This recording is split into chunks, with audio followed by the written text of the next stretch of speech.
أحبتي في الله، أوصيكم بتقوى الله عز وجل. يقول تبارك وتعالى في كتابه الكريم: يا أيها الذين آمنوا اتقوا الله حق تقاته ولا تموتن إلا وأنتم مسلمون. وقال صلى الله عليه وسلم الحديث عند الترمذي: اتق الله حيثما كنت واتبعي سيئة الحسنة تمهها وخالق الناس بخلق حسنة. بإذن الله تبارك وتعالى بمنه وكرمه وجوده ولطفه وعفوه على فصلوا على الحبيب المصطفى امتثالا بأمر ربكم، حيث قال: إن الله وملائكته يصلون على النبي يا أيها الذين آمنوا صلوا عليه وسلموا تسليما. معلم هذه الأمة ما ترك عمارة ولا شارعا ولا بناء، ولكنه ترك الإسلام. استطاع أن يغير به وأن يستعلى على الجوع والمذلة. أبلغنا بارك الله فيكم متندى مجفق الله تبارك وتعالى واشتيب جل جلاله أشات ودي شنجري شوب السلام. تمسبع الله تبارك وتعالى أبلغنا اشتكوا ميدا أكتوكا كسيرا وتريفا منشي. تمسبع الله تبارك وتعالى أبلغنا سا أكساسنا من كويش من نبينا محمد صلى الله عليه وسلم. أبلغنا جزاكم الله خيرا. سبع جل جلاله واشتيب وكدك في كتوايو بتوبيرانغا تريكا اتفارك السلام وفي أبدين كتيركم ميزان حسناتنا يوم القيامة، إنه ولي ذلك والقادر عليه. آمين يا ربي. بارك الله فيكم. نعم دكتور. الحمد لله رب العالمين، وصلى الله وسلم وبارك على نبينا محمد وعلى آله وصحابته ومن اهتدى بهديه واستنى بسنته إلى يوم الدين. اللهم لا علم لنا إلا ما علمتنا فعلمنا ما ينفعنا وانفعنا بما علمتنا وزدنا علما. متenda majivu gatali mu bukendeevu bwonna gatendebwa na mukama waffe Allah subhanahu wa ta'ala, era nkakasa nti yasinzibwa yekka mu butuufu, tagattibwako kintu kirala kyonna. Tumusaba okusaasira emirembe n'ebyengera ku mukama waffe nabbi Muhammadin sallallahu alayhi wasallama ne basahaba be ab'ebitiibwa ne ku abo bonna abanaagoberera obulungamu bw'ebyo bye yasomesa okutuusa olunaku lwe tulisinkana ow'ekitiibwa Allah subhanahu wa ta'ala. Twebaza Allah subhanahu wa ta'ala olw'ekyengera kye yatuwa eky'obusiraamu ekikiikirira ebyengera byonna ebirala ebisigadde, era ne tumwebaza olwebaza olw'enjawulo okubanga tukyakiriko, era tumusaba Allah subhanahu wa ta'ala abeere nga akituwangalizaako kutuuka olunaku lwe tulimusinkana. Era twebaza Allah subhanahu wa ta'ala olw'ekyengera kyatuwadde mu bulamu bwaffe nga kiddiŋŋana, ekyokutuula mu ntuula ezifaanaganako bwe ziti, nga twejjukanya bigambo bya Allah subhanahu wa ta'ala. Era mbakakasa ti luno lwe lumu ku ntuula ezisinga okubeera ez'ebbeeyi mu bulamu bw'omuntu, kubanga ekisembayo obutono ennyo avaawo ng'ow'ekitiibwa Allahu subhanahu wa ta'ala amusonyiye amazambi ge. Buli lwatuula awasomesebwa ekitono ennyo kale kyafunayo, avaawo ng'ow'ekitiibwa Allah subhanahu wa ta'ala amusonyiye. Obuzibu abantu baffe abasinga bwe bayina, bakulembeza ebikulu ne baleka ebikulu ennyo. Abantu baffe bakulembeza ebikulu mu bulamu bwabwe ne baleka ebikulu ennyo. Kati omuntu okumusomesa okusiiba, abasiraamu ffe tusala ebisolo, abasiraamu abakyala bana, abasiraamu tetulina kujjako nkofiira. Bakadde baffe bye basooka okusomesa byonna byali bikulu ebyo, naye ate bangi baalagajjalira ekikulu ennyo nga nakyo kwe kwawula Allah tabaraka wa ta'ala. Wakadhalika ekifaananyi ekyokubiri kyenyinza okuwa okuziika omuntu kikulu, ogenda okuwerekerako munnaffe tumuziika kikulu. Era bwe weetegereza buli awaziikibwa omuntu wabeerawo abantu nga bayitirivu, mu Luganda olutuufu babayita nasiisi. Nasiisi w'omuntu abeera ajjudde buli wonna awaziikibwa. Enkuyanja abasoga bakita kyodoodo, ng'abantu babeera bangi era ng'omuntu agamba banandaba batya nga siwerekeddeeko gundi, banandaba batya nga siziise. Abamu anoonya ne gwagenza okuziikirako n'agamba sisobola kuvaawo ng'omusajja simutunuddeeko mu kyenyi, n'ayagala omukwatako ne mu bugalo. Abantu bafaayo nnyo okuziika kikulu. Naye ate omuntu okutuula awasomesebwa kikulu nnyo okusinga okuziika. ddala sankulu osinga okuziika. Naam, omuntu ogenda okuziika kikulu. Era oluusi basobola n'okusanga otambula nga togenze kuziika. Abantu bonna bagenze kuziika gundi nga bakwewuunya okuba nti togenze kuziika. Naye okutuula awasomesebwa kikulu nnyo okusinga okuziika, kubanga bangi ne mubagenda okuziika amateeka gennyini ag'okuziika tebagamanyi. Era obasingana ng'abaali badde bakola ebituufu ebiraga nti bafiiriddwa ate bakolerawo bikolobero. Eyagenza okuziika ng'ali mu bikolobero, be bagenza okuziikirako bali mu bikolobero, ng'amateeka gennyini agaalifuza okuziika kigera babadde balina kusooka gasoma ate tebaagasomye nga tebannafiirwa. N'abagenda okuziika nabo tebaagasomye, kati ne babeera mu katogo. Ne kibeera nti okusoma kikulu nnyo ate okusinga okukola ki? Okuziika. Wakadhalika Sheikh Muhammad bin Salih al-Uthaymin yali ayogera ku mulimu ogwa jihad. Abavubuka nga bamugamba bagala okugenda okulwana jihadi nkulu nnyo erimu okutaasa eddiini ya Allah. N'abagamba jihadi nkulu nnyo era erimu okutaasa eddiini ya Allah, naye ate okusoma kusinga jihadi. N'abagamba naye okusoma kusinga jihadi. Nekati okusoma kusinga jihadi? Naam, kubanga jihadi gye tugendamu erimu amateeka agagifuga. Erina shuruutu, erina arkan, erina wajibaati, erina sunan, kubanga ibada zoyina okusooka okutegeera nga tonnaba kugenda mu jihadi. Kyovala ku mulembe gwa Nabbi sallallahu alaihi wasallam waliwo abajjanga nga bajjuzza imaani ey'okugenda okulwana. Nabbi n'abaako ebibuuzo byababuuza. Ekyavanga mu bibuuzo ebyo n'amugaa nti agweddayo genda okole kino, gwe jihadi eyiyo genda ogikolere wali. Kitegera kuno okusoma kukulu nnyo okusinga jihadi, wadde erimu okutaasa eddiini ya Allah n'okulangirira ekigambo kya Allah tabaraka wa taala kibeere waggulu.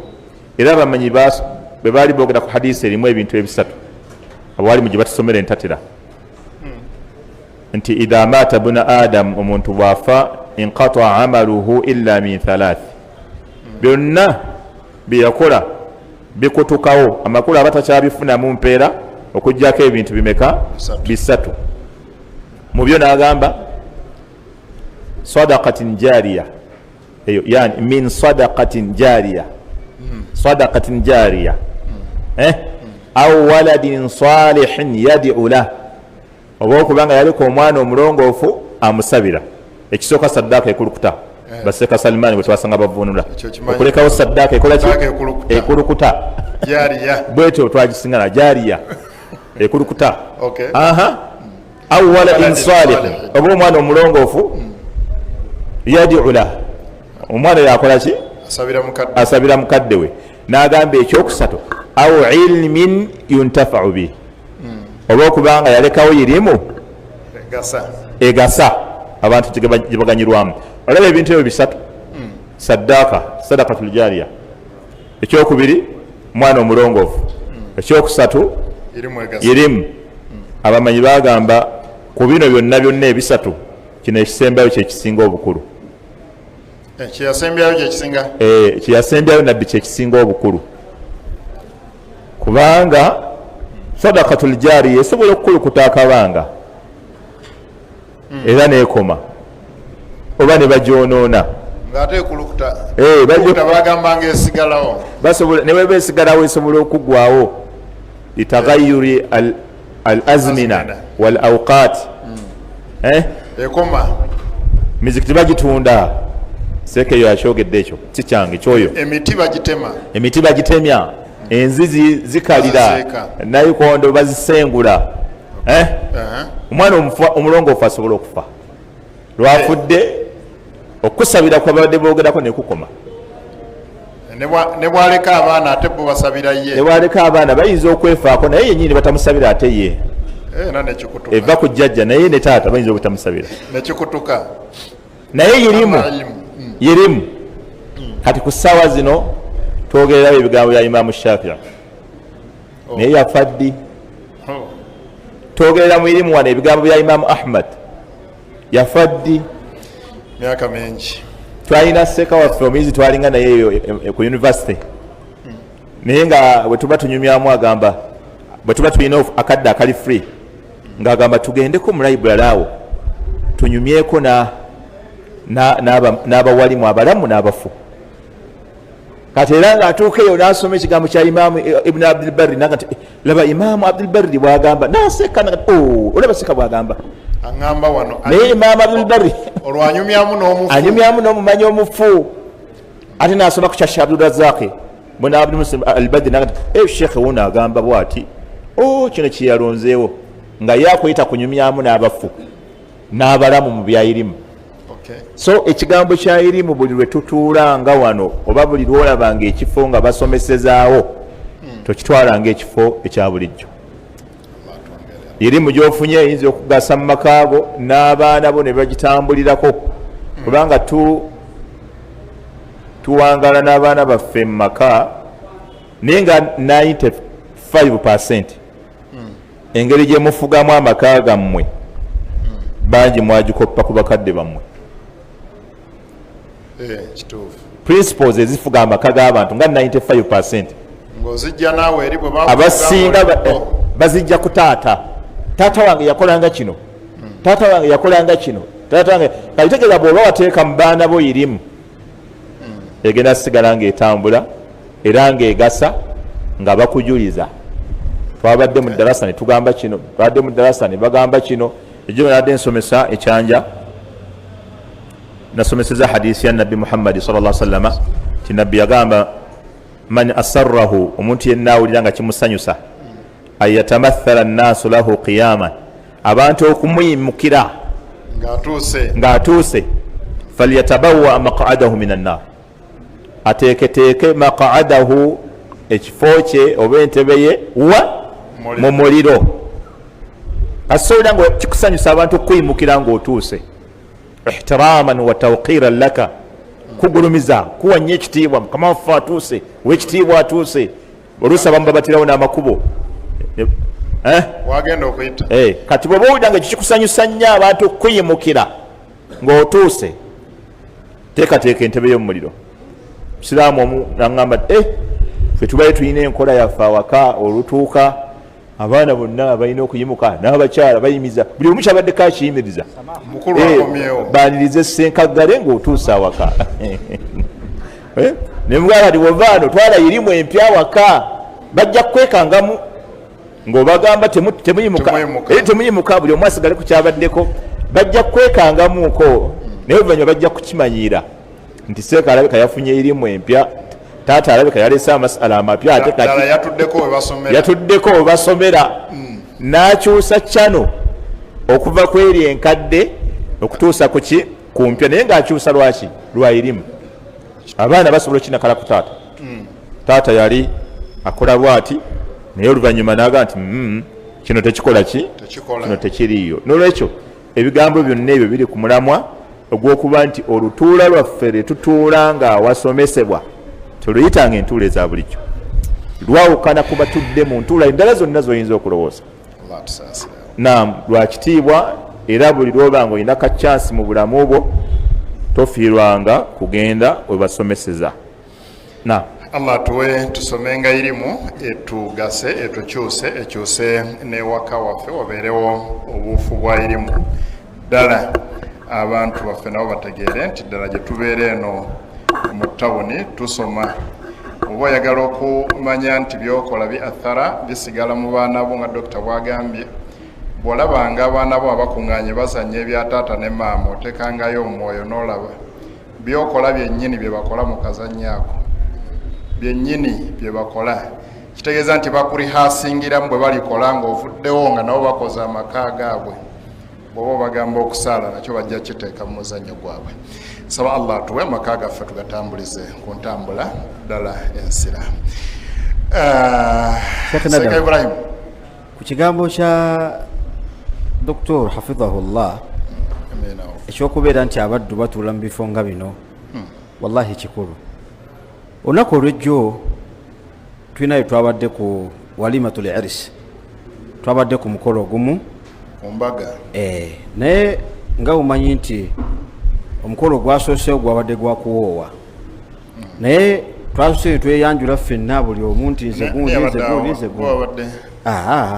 nze nawerekedde buwerekezi, naye ekigambo okusoma wallahi kya bbeeyi sheekh, kuwerekera kunyuma kituufu, kusoma kya bbeeyi. Saba Allah ateekemu abo abasoma. Amiina ya Rabbi.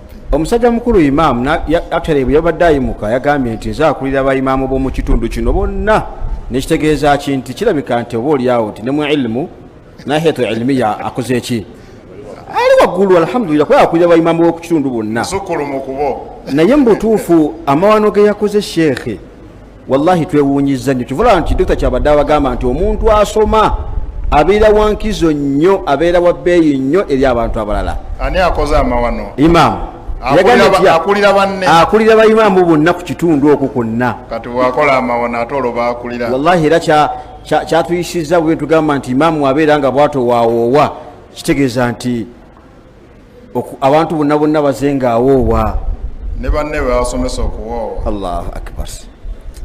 Imaamu Sheikh twasise naye omugwa tutya. Imaamu yagambye nti nze imaamu w'ekitundu, era ono taata nze imaamu we, omwana we nze alina okumugaba.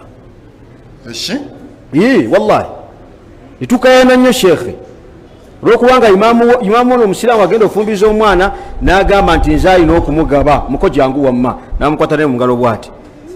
Wallahi embaga byabadde lunaku lwajjo. Taata nga olwakola ki? Nga wali atudde sheekhe, ate ono imaamu yamutegeerera. Taata nga ali awo atudde ono imaamu we. Bwemuva mu baimaamu tebalina paati mu kuwoowa. Okiwulira sheekhe? Kati sheekhe ekyo kimutuufu kyanakuwazza nnyo. Alfaazu zaabadde zitya okkiriza okugatta neki? Yabadde abitalize netumukubba. N'omwana w'omusaaze wange? Netumukubba. Mwalese olugezigezi lw'o Kampala? Twagikutte buleeki sheekhe. Tosobola kugita bwotyo sheekhe. Imaamu agaba omwana nga si wuwe, taata waali. Tumugamba sebo bangu badde okola bwotyo ng'ogaba abaana b'abandi bwe batyo, wallahi kula tawuba otya Allah. Si lugezigezi olwo. Musange ekyalo kyaffe kitebenkedde emyaka n'emyaka tukitambuza bwotyo, imaamu yagaba ne muva e Kampala ne mutusattulula. Anga Canada we ebiseera ebisinga ffe tuwerekera tugenda tulaba nti mashallah tulekedde ku musiraamu agenze kukima mukyala. Etaba embeera kuseka embeera ekuba kajjukira ibaada mu kaseera akeekolebwa. Bw'olabanga ng'ekolebwa mu bukyamu olina okukola ki? Olina okunabbaha sheekhe kubanga seeka yakaseera gwawo ne tugenda. Ate ekirungi bagamba baseeka mugende mu nju. Alhamdulillah. Kati baseeka bwe mulaba ate ebikolebwa nga tebiri mu layini. Naye imaamu mwalese ekyalo tekyankalanye. Kuba nti akulira bayimaamu morova mukulu w'abayimaamu. Gamba zimagali nti yanakuwadde. Naye ate bw'otunuulira ekigambo kya Imaamu Ali radiyallahu anhu yagamba nti ma halaka man arifa qaddarahu, tasobola kuzikirira ebbanga omuntu lyamanya levo ye bwakola ki? Wakuma. Sekenedawe yaka abantu bakola amawano nga bwe gabadde gagenda okukolebwa, Imaamu ne tumugamba aye n'azimba omutima ng'alinga alaba nti ffe tumuyingiridde mu ki? Era omusiraamu yamubuuziza n'amugamba, mulira Sekenedawe, omusiraamu yamubuuziza n'amugamba billahi alayka omunjagaza ki? Guno mulimu gwange nze imaamu w'oku kitundu. Ko omusiraamu imaamu ki ky'oyagala? Nti njagala ssente, sagala sereze gudi zinsube. Wallahi n'agala ssente amazike nga ndaba n'agamuwa. Imaamu n'akivaamu. Alhamdulillah. Naye nga amaze ofuna ki? Nera bakwazimbira ku bubuze ng'anoonya ki? Kubanga ekyamukozesezza ekyo n'ekyamunakuwazza olw'okubanga alabe nti singa seeka omulala awoowa akasente kamukoze eki? Kamusubye. Naye muganda wange kakusubye akasente naye ng'okola mu wano maaso ga Allah bali bagenda kukubanja. Kubanga wakola si bituufu. bonna bawooye eyo dokita ajja kiddamu ekyo. baimamu bakola bingi baithawe gwe nasemyeyo okulaba ye awowa gwakubiri taata bw'amaliriza okugaba n'amwatuza then ye n'akikwatamu wallahi n'amuddamu nkuwoowa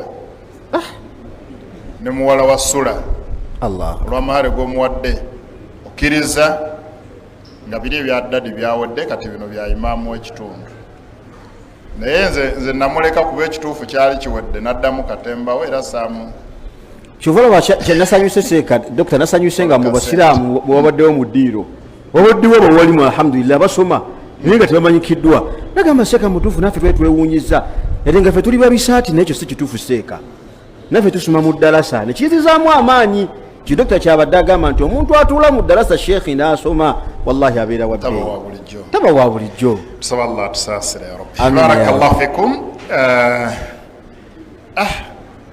Bashekhe nga ate ffe tulina ebizibu bingi nga muyina ebizibu bingi baseeka tusaba allah abakwasizeeko mube nga muterera. Tutambula ne bannaffe aba Gangu Muslim Primary School, Gangu Muslim somero lyammwe sireka era seerabira kuli bajjukiza kuba nti mulyettanira bw'oba kale totuteeyo omwana liteeke mu dduwa kubanga ly'essomero lye twakakasa lye tulina okubagamba n'okubajjukiza erikola ekyo naffe kye twekakasa era kye tulaba nga kye kirina okukolebwa mu ssomero erya primary. Ssomero mangi gali eyo mugamanyi nammwe naye nga bino byonna bye twogerako ate bisibuka mu masomero ago. Imaamu bw'atu bwe yakuzibwa seeka yamusomesa bwe yamusomesa era n'awangaala ku nkola eyo etali ntuufu. Kati bw'oleeta omwana ewaffe ku Gangu Muslim tumuteekamu ddala ekyo kyalina okuba nakyo. We twakoma wiiki eyaggwa twatambula ne suratu Yunus abalina Quran aya ey'ekyenda yennyini. Twaleka bashekhe baffe batunnyonnyodde ekitundu ku aya eyo Allah subhanahu wa ta'ala baatugamba nti yagamba nti wajawazna bani Israila albahra. Allah subhanahu wa ta'ala yasomosa aba tiimu ya nabbi Musa alayhi salam wa atba'ahum fir'aunu wa junuduhu. Falaawo n'abagoberera n'ejje lye baghyan wa adwa ng'abatuusaako bulabe ng'abagoberera mu bukyamu ng'akola ky'atalina kukola. Awo twannyonnyola paati eyo ku aya eyo omulundi ogwayita. Allah subhanahu wa ta'ala kye yagenda mu maaso n'okwogera yagamba nti hatta idha atarakahu algharaqu falaawo amazzi gaamutuuka ku levo ng'akakasa nti agenda. Qaala amantu n'agamba nti akati we bituuse empeddeyo amantu annahu la ilaha nkakasa kati nzikiriza tewali asinzibwa mu butuufu okuggyako illa alladhi amanat bihi banu Israil, okuggyako oyo bali abagenzi ne Musa gwe bakkiriza nti alina okusinzibwa yasinzibwa mu butuufu. Kati nange gwe nzikiriza. Falaawo ekigambo ekyo yakyogera n'agattako n'ekinene n'agamba nti wa ana min almuslimin, era nsiramuse. Falaawo yayogera ekyo wa ana min almuslimin, era nange kati nzikiriza nsiramuse. Njagala Dr. Kirize Ssebo mukadde waffe tutandikire awo we twakoma last week tunyonyole biki ebyaliwo ku Falaawo n'ejje lye ne Musa n'abantu be mu kusomoka, era Falaawo amaliriza atya obulamu buno. Naam, barakallahu fikum wa jazakumullahu khaira.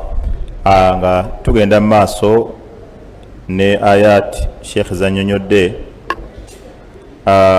nange kankoleko comment ku kigambo kya Sheikh Ibrahim kyava okwogera eky'Abaganda baffe abawalimu abali mu byalo naye nga mu butuufu bibakola tebitegeeza nti bawalimu beeno ddiini, wabula basobola okuba bawalimu ne bayimaamu ab'ebintu ebirala.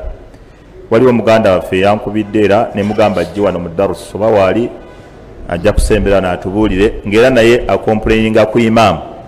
Ate ono gwe imaamu yagambye si wa mukyalo wabula ali within town wano. Imaamu si wa mukyalo. Babadde basengula ebijja. Bwana waffe wanaba wali ajja kujja n'atunyonyole kiki ekyakoleddwa era biki bye baakoze. Namugambye ajje wano ambuulire bulungi imaamu yamwewunyiza omukuba wali mubalaba abasomesa n'okusomesa naye nga mu kusengula ebijja bakoze amawano gonna agakolebwa naye ng'ate yakulembedde omuntu eyafedda simanyi kyobalaba enzikiriza eno buli lwokkiriza Allah n'otegeera obukulu bwa tawhid nakiki ekiri mu kukkiriza Allah omutima gwo tegusigala nga mitima gy'abantu balala tosobola kutya muntu eyafedda gwe baaziika amazeewo n'emyaka emiyitirivu nga yafuuka ngumbagumba ng'olaba n'abashiriku b'omu Makka baanafuya n'obushiriku bwabwe baanafuyanga omuntu amaze okufa ng'era balaba nti n'okuzuukira kuliba kuzibu oluvannyuma lw'okumerenguka aidha kunna idhaman aidha kunna turaban wa idhaman ainna lamabuthuna khalqan jadida abafu betuli batufuuse amaki amaguma agamerengusa nomerenguka batufuuse ettaka abaffe tulizuukizibwa oluzuukizibwa olupya ekigenderwamu kyabwe balaba nti omuntu afuuse bulere akyayina makulu ki akyasoboka atya okufuuka omuntu akyasobola atya okuddawo ayati nyingi mu Qur'an Allah tabaraka wataala nti wakam ahlakna qablahum min qarnin hal tuhissu minhum min ahadin au tasma'u lahum rikza wakam ahlakna alhalaka huna kufa bameka Allah basse n'abateeka wansi w'ettaka bali mikokowe bali miti baliwa bali mabega w'amayumba Allah tabaraka wataala bameka naye bw'oyitayo eyo gye twabaziika owulirayo ku nswagiro yonna owulira gw'owuliza al tuhissu minhu min ahadi kubanga al ihsaasu kwe kuba nti olina kyowulira imma owuliza matu oba kulira nti bakoona au tasma'u lahum rikza oba owulirayoko oluyogano lwonna oba okuteesa oba olukwakwayo akitegeeza Allah omuntu bwamuteekaawo talina kyasobola kwegasa fadlan okugasa abali ku nsi eno talina kyayinza kwegasa nga agenze awo mu ttaka fadlan ate kyekisobokera ddala okuba nti omuntu omufu ali awo ate alina byagasa fe abalamu abatambula bal huwa muhtajun ilaina yeye mwetaavu eriffe okubeera nga tumusabira Allah amusaasire amukenderezeeko mu aya endala Allah nti amwaatun ghayru ahya wama yash'uruna ayyana yub'athun bwe babeerawo mu ntaana bafu si balamu bannatafsiri balina lataifu ze banoonyereza bagamba ekigambo Allah ogamba nti amwaatun kiba kitegeeza si balamu kyali badde kimala naye Allah n'addamu n'agamba amwaatun ghayru ahya si balamu so ekyali bali kitegerekese nti omufu taba mulamu naye Allah n'addamu nti si balamu abamanyi bagamba nti ekigendererwa ekyali awo Allah yali anywezaawo nti kale senga babadde balamu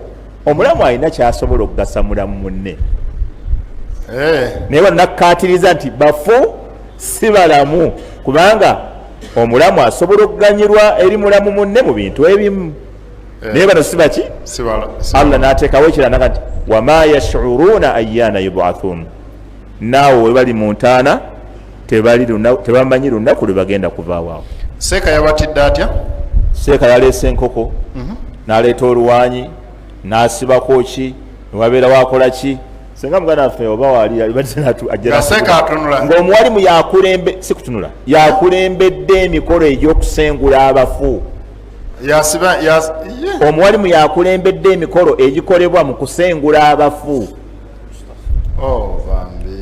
kale kitugane nti abawalimu balina obuzibu tebabasengudde mu ddiini oba nti emikolo wabawo gy'eddiini negi babasengudde muki mu nzikiriza endala kati kyetugamba oyo omuwalimu alina eddiini ezi oyo omuwalimu alina eddiini ezi alina eddiini ey'obusiraamu alina ddiini eyaki ey'ebyobuwangwa kati guno omukolo teyagukoledde mu ddiini kati guno omukolo teyagukoze eno gye yeerimbika yagukoledde eri gyali ebituufu kubanga eri gyali ebituufu eno musiraamu yerimbikayo bwerimbisi.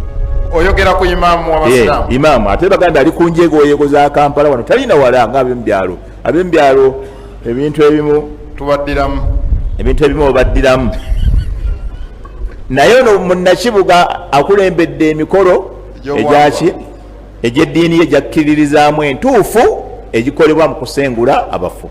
Baganda baffe abasiraamu, ogambye ta eddiini ye gyakkiririzaamu, yakoze emikolo gy'eddiini ye gyakkiririzaamu entuufu ku ye. Entuufu ku ye. Kubanga kasita okola egyo emikolo eno musiraamu oba ovuddeyo, kubanga okubeera nti osinza abafu, obeera liikirira, obatya, olaba n'okubasengula, mulina okuleeta enkoko simanyi ya lujumba, mulina okuleeta oluwanyi, ebyo byonna byonna afaalun shirikiyat, bikolwa byabashiriku, tebiri mu ddiini yaffe ey'obusiraamu. Busiraamu kye tulina okumala tukkirizibwa okusengula abafu, naye tewali mukolo gwonna. Olaba n'egyaffe egy'obusiraamu egy'eddiini tegikkirizibwa kuddibwamu kukolebwa. Tetuddamu munaaza wadde okumusaalira n'okumuzinga tumusobola omuteeka mu lugoye olumu netumuteekayo, n'olugoye lwonna oluliwo lutumuteekamu netumuziika. Olaba egyaffe egy'eddiini emituufu, eddiini entuufu n'emikolo gyayo emituufu gigaanibwa okukolebwa mu kusengula omufu. Aye butya gwasengula mu nsengula yammwe ey'ekishiriku. Naye abashiriku bakkiriza emikolo egyo gikolebwa kiro, bakola na kiro. Anti gwe tuziika taddamu kulaba ku njuba, baba mutiisa emisana tajja kuddamu agirabeko. Aziikulwa kiro, aziikwa kiro. Imaamu weebala emikolo gy'ekiro. Wajawazna bibani Israila al-bahr, natugenda mu maaso n'ekyafaayo kya Firawuna aliko ekikolimo kya Allah tabaraka wa taala okutuusa ensi eno lweriggwawo ne ku lunaku lwa enkomerero. Adkhilu ala firawuna ashadda al-adhab, Allah agenda kuyingiza abantu ba Faraawo ebibonerezo ebikyasinze okubeera ebikakali. Tuli ku nzikirira ye nga tulaba agenda agoberera Musa alayhi salatu wassalaamu n'eggye lye n'abagoberezi be olw'okubakolako obulumbaganyi n'obukyayi bwe yabalinako ng'ayagala okubazikiriza. Kumbe lw'oyagaliza muka kitaawo, Abaganda bagamba lukola ki? Lutta maamawo akuzaala. Gy'otega amaggwa gye bakuyisa. Allah agamba hatta idha adrakahu al-gharaq, okutuusa Firawuna ebyembi yali akyagoberera nga bwe twalaba amazzi gaali geeyawuddemu, nga amazzi wano mawanvu galinga lusozi, wano kkubo, wano mazzi galinga lusozi, wano kkubo. Musa alayhi salatu wassalaamu n'amala okusomoka ye ne be yali nabo. Waliwo mu suratu Shu'ara Allah subhanahu wa ta'ala, mu suratu Ash-Shu'ara Allah subhanahu wa ta'ala, wano waliwo kyetwagala mu kubeera nti Musa alayhi salatu wassalaamu ye yali asomose n'eggye lye. Allah subhanahu wa ta'ala yalaga nti Musa ne be yali nabo bonna tewali n'omu yasigalira. Allah aga nti wa anjayna Musa wa man ma'ahu ajma'in, Musa n'abantu be, ye n'abantu be bonna twabawonya bonna, tewali n'omu yasigalira. Aya gikebere ogenda giraba. Aya eno ekigambo kino ajma'in bannatafsiri bagamba likai la yatawahamu shakhs wa yaqulu anna hunaka man halaka min ali Musa. Waleme kubaawo omuntu yenna alowooza nti mu bantu ba Musa olw'okuba kuno okuzikira kwali kwa kyamagero nnyo, nti oba olyawo okuzikira kuno kwakola ensobi ne kutwaliramu abamu ku bantu baani ba Musa. Kyagambye nti wa anjayna Musa, ne tuwonya Musa, wa man ma'ahu, n'abaali naye ajma'in, bonna. Amakulu Allah mu kugera kwe okwewuunyisa okuddawo kw'amazzi okutandika okuzikiriza abantu ba Firawuna, Allah yakakasiza ddala nti abantu ba Musa bonna bamaze okusomoka. Allah n'akakasa ekyokubiri nti abantu ba Firawuna bonna baali bayingidde mu mazzi nga tewali asomose ate tewali asigadde mabega. Agamba thumma aghraqna al-akharin, oluvannyuma ne tuzikiriza bano abalala abaali basigadde abaali bagoberera. Eyo suratu ash-shu'ara. Tayib, kati bwe tuddayo mu Yunus, Allah subhanahu wa ta'ala agamba Musa alayhi salatu wassalamu bw'amala okusomoka kati Firawuna, Allah agamba hatta idha adrakahu al-gharaq, okutuusa okuzikirira okw'amazzi bwe kwatuuka ku Firawuna, bw'amala okulaba nga okuzikirira kuzze, qala amantu annahu la ilaha illa alladhi amanat bihi banu Israil, n'agamba nzikiriza, sawa n'agamba nzikiriza annahu la ilaha, tewali asinzibwa mu butuufu, illa alladhi, okujjako oyo amanat bihi banu Israil, abaana ba Isirayiri gwe bakkiriza. Okugamba nti akkiriza oyo Katonda asinzibwa babanu Isirayiri gwe bakkiriza kyalimu ye yennyini Firawuna okutongoza nti takyali Katonda. Kyalimu okutongoza nti takyali Katonda nga bwe yali yewaganyaza. Amantu, nzikiriza annahu la ilaha, tewali asinzibwa, tewali Katonda asinzibwa mu butuufu, illa alladhi amanat bihi banu Israil, okujjako oyo babanu Israila gwe bakkiriza.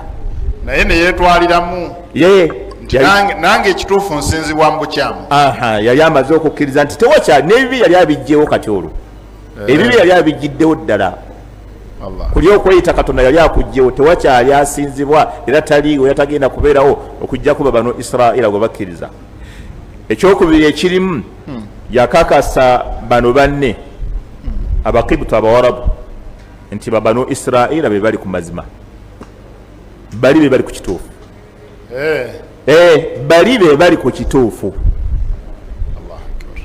Kwe kubaatulira ddala nti bane ffenna tulina kugoberera bali babanu Israila be balidde ku kituufu.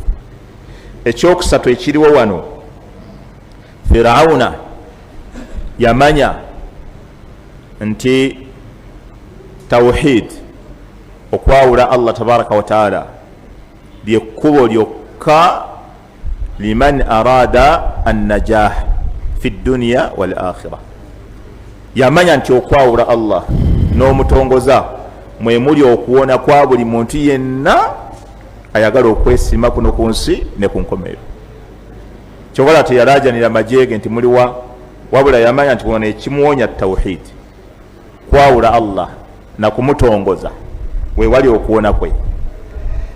Ekirala ekyokuna, n'agamba wa ana minal muslimin, nange olwaleero nkakasa nsiramuse era ndi mubantu abasiraamu.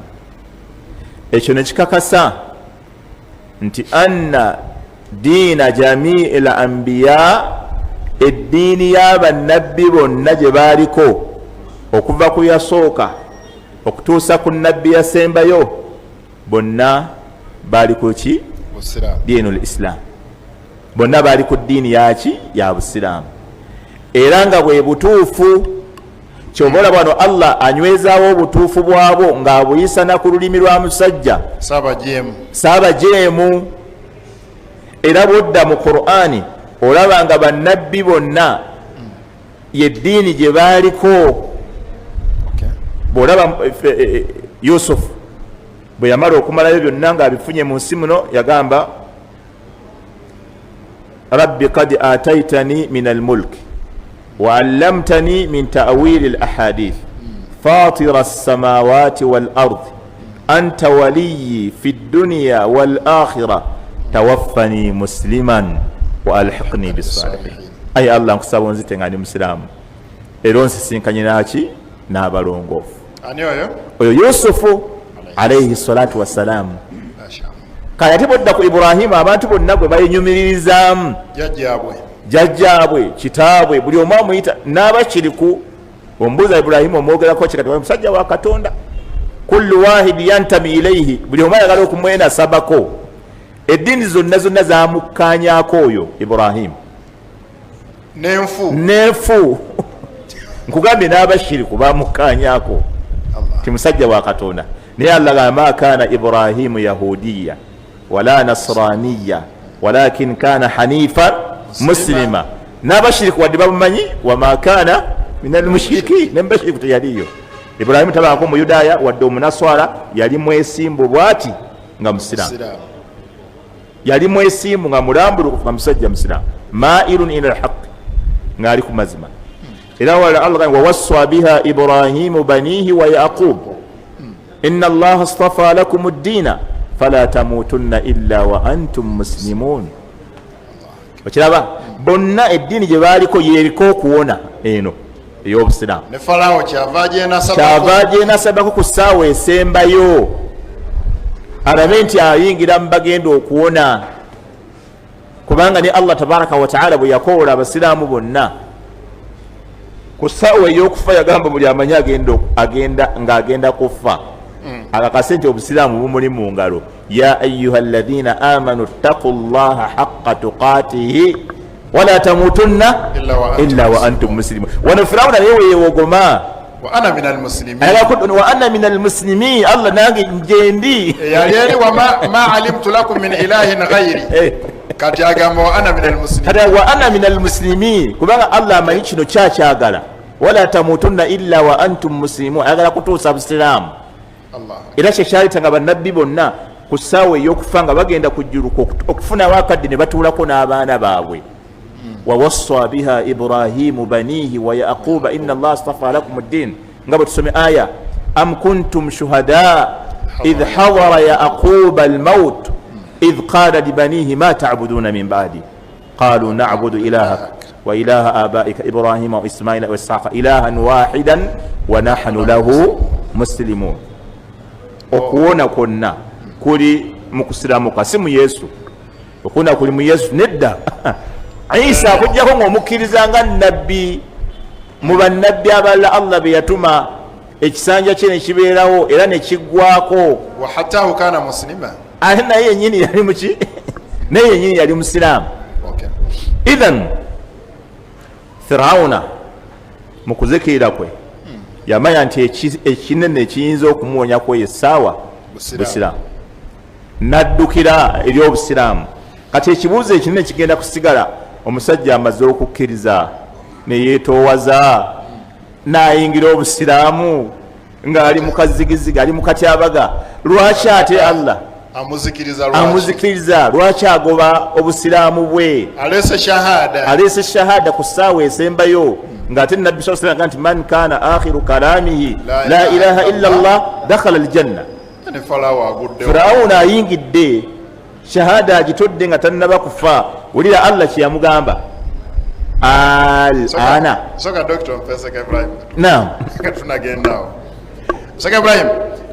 Falaawo eri yonna avuddeyo wa ana rabbukum al-a'la ma alimtu lakum min ilahin ghayri, kati agamba nti la ilaha illa alladhi amanat bihi banu Israil. Naam, assalamu alaykum wa rahmatullahi wa barakatuh. Nina akagambo kentera okwogera kagamba nti assalama khairu minan nadama. Assalama khairu minan nadama. To be safe is better than to be sorry. Ako kabagezi bokka. Kamwe kati omusajja oyo Sheikh Firawuna ne gye yava Sheikh nga jajojobya ababaka ba Allah, bamugamba akkirize Allah asinze Allah n'agaana Allah n'atuuka okumwogerako mu Qur'an ne banne wa Qaruna wa Fir'auna wa Haman walaqad ja'ahum Musa bilbayinati fastakbaru fil ardi wama kanu sabiqin wa ma'a dhalika n'agaana naye tunuulira mwisho ku nkomerero ye wallahi alabanga bikoze ki biganye nasalawo akole ki asiramuke kati tugamba nti assalama khairu minan nadama lwaki oyagala okukungula byotasiga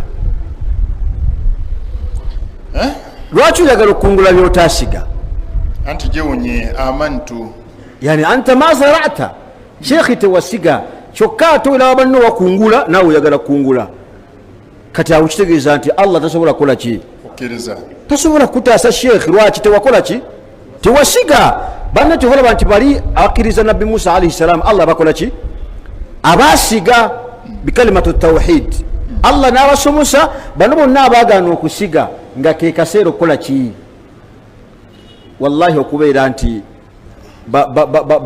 balozaako ku bibonerezo byani tugamba nti abooluganda okufiiringa sore kwa Farao mu ssaawa eno tekwamumalira tekwamugasa tekwalina makulu shekhe nga tatudde shahada tekwalina la ilaha illa alladhi amanat bihi banu Israil omalafuna bizibu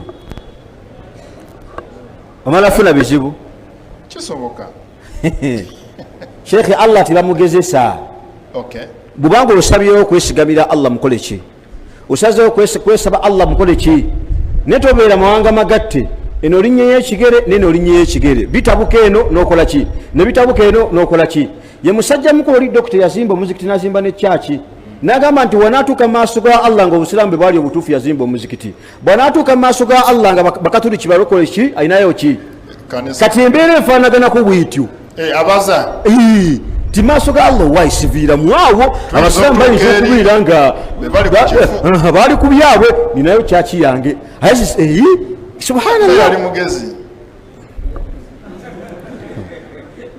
yali mugezi abaza tuyinza otuuka mu maaso ga Allah mu busiraamu si yali eddiini entuufu ng'ayita Allah agamba nti inna ddiina inda Allahi al-Islam ebyo byammwe baseeka tomanya nekyaki akizimbye Allah so Allah atongere okubitegeera asiramu ka shekhe awati yasiramu katanga bwagambe shekhe yali haji so baganda bange barakallahu fikum tuguminkirize wallahi nkimanyite saawa yonna Allah aleeta okutaasa kwe embeera yonna Allah gyatutaddemu buli omu gyamanyi tunyigirizibwa tukoleddwako buli kimu tuguminkirize biidhinillah inna ba'da al-usri Allah subhanahu wa ta'ala istajaba da'wata Musa wa Harun ba'da 40 sana Allah subhanahu wa ta'ala yanukula dua yani ya Musa ne Haruna waisi miaka 10 ameka fetu akasabira enako miaka emeka akabirabira ne kajja Kasimani ali mu nsanvu Kasimani akasabira nsanvu ya akhi sheka miaka 40 nga bali mu kunyigirizibwa wallahi mu kunyigirizibwa abamba basudde mu butto abalaba batiddwa abalaba bakoze eki nemwe shekhi mukaaba miaka 25 miaka 20 ngapi wallahi mukaaba ne shekhi 40 sana seka nafe twakakaabana tegannaba shekhi 25 awo gaweze seka tegannaba kuva kinana mwemeka ngamba nze gye nnyina mbukulu nze gye nnyina mbukulu gye ngamba ana gaweze so baganda bange njagala tubeeremu neki wallahi tubeeremu nessuubi Allah subhanahu wa ta'ala yagamba nti wama Allahu yuridu dhulman lil'ibad bannange Allah subhanahu wa ta'ala tasobola kulyaza amaanyi abaddu be kitegeeza ki any time any day ekintu kikola ki wallahi kyabika febbanga yatunamanga twesigamiddaani esaala nekintu kyabika okay anytime wabula eliyambagi alaina bwe bugumiikiriza tusigale nga tumukola ki wallahi nga tumusaba kubanga Allah tabaraka wa ta'ala yekamala wa buli kintu kyonna wallahi Allah waffe omulungi kitegeeza ki baganda bange omuntu bw'ogumiikiriza otuuka ku lyengedde naye eryengedde lyo dituukako sheekh omala kuyita misumaali tolowooza nti sheekh ogenda tambula nawali nti ofune eryengedde wallahi omala kulikolerera tuli ffenna bannange soka tugumiikirize emyaka gikyali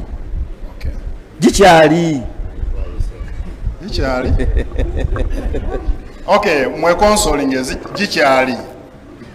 Sawa Allah subhanahu wa ta'ala abelenga atugrantinga obugumikiza mitima Amin jaffe. ya Rabbi. Tugende okumusinkana Allah waffe nga atushimye. Allahumma amin. Sawa Allah subhanahu wa ta'ala. Linda akoseka Ibrahim olinga unzika. Nete tunatuuka wakati ga program. Doctor.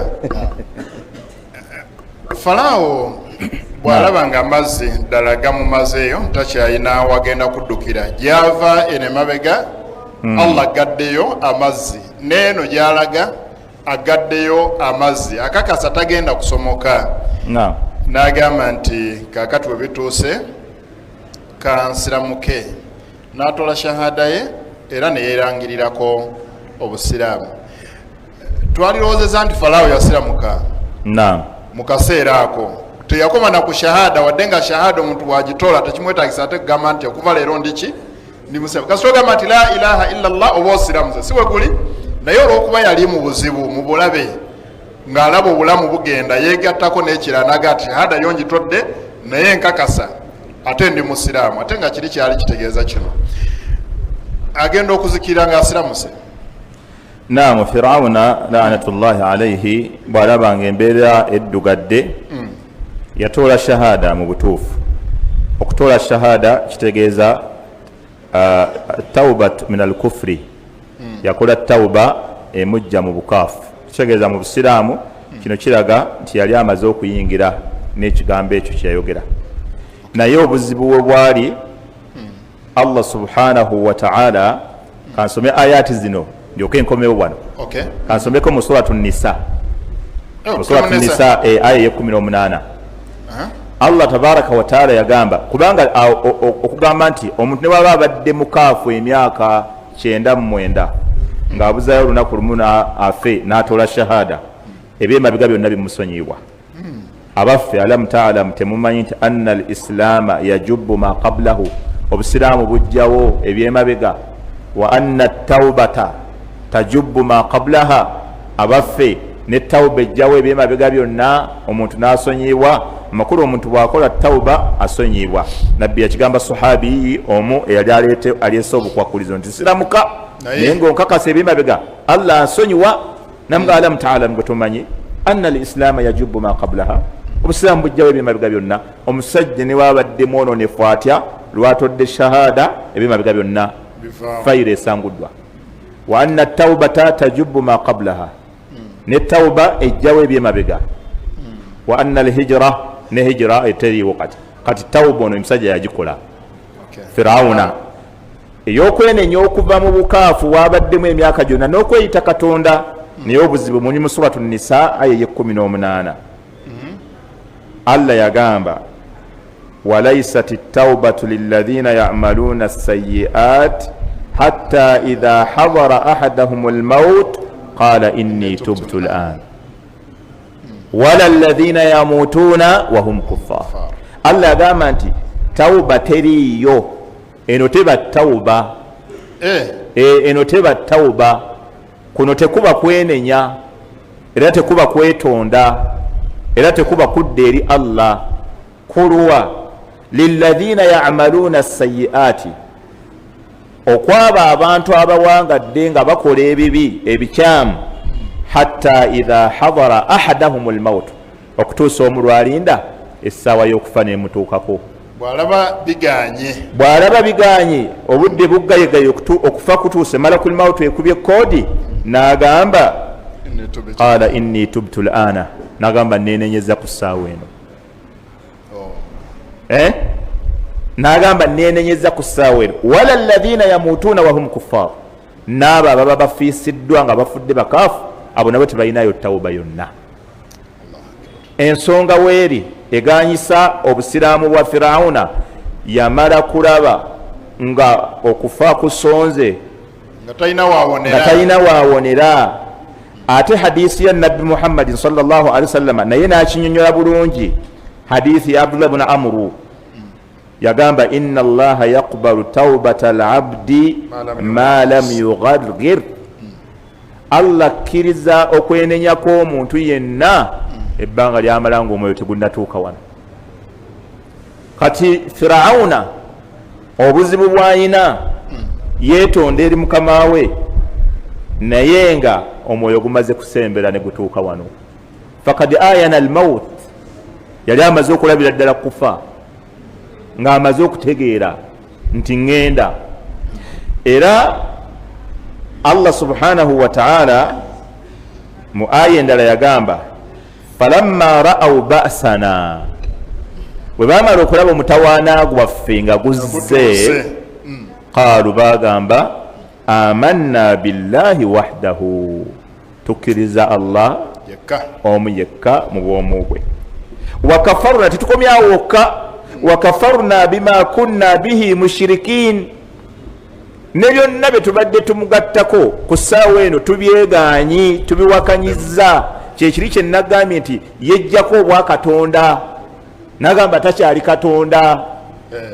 Wakafarna bima kunna bihi, netuwakanya buli kyonna kyetubadde tumugattako, bima kunna bihi mushirikin. Naye ebyembi Allah subhanahu wa ta'ala agamba atya?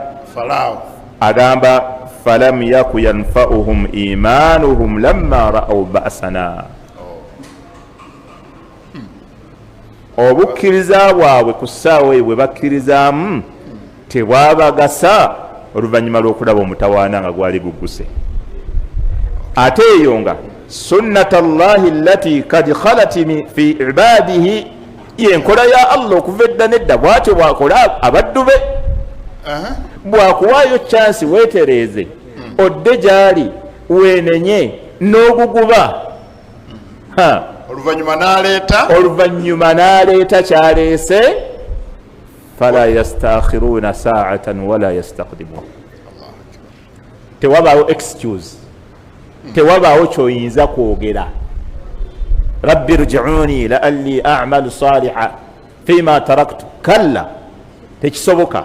Kati Allah kyagamba wano nti eyo yenkola ye okuva edda nedda mu baddu be, wa khasira hunalika alkafirun, era bwe batyo abakaafu bwe bafaafaganirwa. Kati sebo okuddamu abakaafu nga Firawuna bwe batyo bwe bafaafaganirwa. Ku ssaawa esembayo ne bwatoola shahada temugasa bwe gubanga omwoyo gumaze okutuuka wano mu ddookooli. Kati Allah kyeyamugamba nti al ana, okukkiriza kuno okkiriza ku ssaawa eno mu kaseera kano. Wakad aswaita qablu, ng'ate olubeerera lwonna lwonna obadde ki? Obadde saaba jeemu, obadde mwonoonefu. Wa kunta min almufsidin, era n'obanga obadde mu bantu aboononefu. Allah n'amugamba nti falyawma nunajjiika bibadanika. Lwaki tutandikirawo omulundi omulala? Ndabawo abantu tuba wootuusaawo wayimirikika, naye wali wadde tewayimirikika, kubanga tubadde tugenda kukyusa enjogera ya alaihi laana, kasita agambye nti wa ana min almuslimin, tutandika okugamba Falaawo Allah musaase. Abadan. Allah agambye nti al ana, Falaawo ku ssaawa zino olw'osiramuka. Wakad asaita qablu, ng'ate bulijjo wabigaana. Wakunta min almufsidin, bulijjo wangalira na ku bwonoonyi byosiramuse tebiriyo. Kyekyaddako oluvannyuma lw'okuba nti Allah subhanahu wa ta'ala agobye obusiraamu, aganye tatunuddeeyo, tawuliriza bigambo bya Falaawo, oluvannyuma lw'okwerangirirako n'agamba nti era leero nkakasizza okuva nakati musiramuse. Allah subhanahu wa ta'ala bwe yagaana ekibuuzo kye yabuuza munnaye kyali kinene, omugamba nti naye Falaawo al ana, ebyo byonna obyogera kati. Wakad asaita qablu, ng'ate bulijjo wagaana n'olemera ku bujeemu. Ebyaddirirawo omwana wattu tebyali birungi. Tekitegeeza nti Allah okubuuza bw'atyo yali ayagala Falaawo amuwe ansa atandika omunnyonnyolo. Manyi Allah era naawe nga bw'olaba bulijjo embeera eri gye ndimu kakati nsazeewo olw'ensonga nti teyalinda ansa kunnyonnyola, era Allah subhanahu wa ta'ala mubuuza ekyo yali tayagala amwanukule amubuulire lwaki bulijjo yagaana. Ebyaddirirawo insha Allah samukkirize we tubatandikira omulundi gwaffe ogunajja. Sheikh nsaba nyombereko kamalize n'akantu kano kakulu. Wano Allah ogamba Firawuna nti al ana, ku ssaawa eno message eno egenda buli muntu yenna, teyali ya Firawuna yekka, wabula buli muntu yenna ayina obudde n'atabukozesa bulungi. Otandise okusitambako. Message eri wano egenda eri buli muntu yenna ayina obudde nga Allah bumuwadde naye obudde obwo n'atabukozesa bulungi. Kyebula nabega nti ni'matan maghbunu fihima kathiru minan nas. Ebyengera ebi bibiri abantu babiri abantu bangi bibasaze tebabeganyiddwamu. N'agamba Sheikh agisoma nnyo hadisi sebo malayo as-sihhatu wal faragh, okubanga oli mulamu ate olina obudde, olina free time. Abantu bangi nnyo beegomba okudda mu bufumbo naye nga we baali babulimu baali tebalaba ni'ima ya bufumbo. Bangi anoba ate n'akuba obusimu, beegomba okubeera mu bufumbo naye ng'essaawa zino takyasobola buddamu n'okusonga obusonzi mu muzigo we baapangisanga, kitwapangisanga awo ga kitya ng'ate okusongawo amaka yagavaamu ne baleeta omulala ng'ate n'okusongawo bw'ati. Abantu bangi beegomba okudda ku mirimu nga takyasobola kuguddako. Abantu beegomba okudda mu nsi gye yali alaba nti emunyigiriza nga takyasobola kuddayo. Abantu bangi balina chances nyingi ezisoma nga kati mu budde buno beegomba okudda mu masomero naye ng'agamba nti bazzukulu ntandikirewa. Ayita na bazzukulu, abaana takyasobola bagamba nga ni bazzukulu ntandikirewa. Ng'okwebuuza akola ku bazzukulu. Okwebuuza akola ku bazzukulu. Abantu bangi babeera ne obudde bwabwe ng'asobola okukoleramu ekigenda okumuyamba enkya n'alindiriza paka ekiseera lwe kiggwako. Wa kullu shay'in 'indahu bimiqdar aw la bi ajalin musamma. Buli kintu kyonna ewa Allah kirina ebbanga lyakyo. Bw'oba olina ebbanga lisoma, bw'oba olina obudde buwasa. Waliwo olwaleero abantu abalina obudde obufumbirwa nga buli muntu yenna amwegomba, nga bwafuluma bw'ati buli amulaba, nga buli muntu yenna aga nti oyo yagwana okuba mu maka gange, naye nga kaakati ekigambo ekimuli ku mumwa seekanza ajja yajja kasaba nga musiraamu ajja yajja myaka emeka ntisifaayo ku bya myaka mulimu nti sikyafaayo mulimu gwonna gwakola ajja yakola ki yajja. Baddu ba Allah obudde buli yabuzanyiramu obudde yabuzanyiramu nga bakyamulaba kati tebamulaba. Ali mu 37 38 ebitabo 200 buli amubalabalamu bw'atya kati oyo bwazaalayo abaana 2 aba aweddemu tayinza kwongera tasobola kuyiwa abaana 3 ngakati nedda ssebo agenda anoonya abalala nti omukyala byonna 200 nti wadde 200 yasoma al-ana waqad asayta qablu wa kunta min al-mufsidin. Essaawa eno wojjookira okusaala ng'emyaka gyonna ogimaze tosaala. Wahatta abamanyi bagamba nti n'obumomero bw'enkomerero obusembayo obunene bwe bulijja mulimu abantu abagenda okudduka batandika okusaala anoonye omuzikiti bamugaye nti essaawa eno anta kafiru bamuwandika oli mukaafu nawe kana. Lwaki obadde tosaala before? Noonya bulijjo gye baaziinira. Lwaki obadde tosaala nga baaziina oli? Ng'enjuba evudde gyegwa. Lwaki tulinda nnyo ebizibu okumala okututuukako tulyoke tunoonye we tuddukira ng'ate obudde bwaliwo obusobola okuteekateeka embeera ey'obuzibu.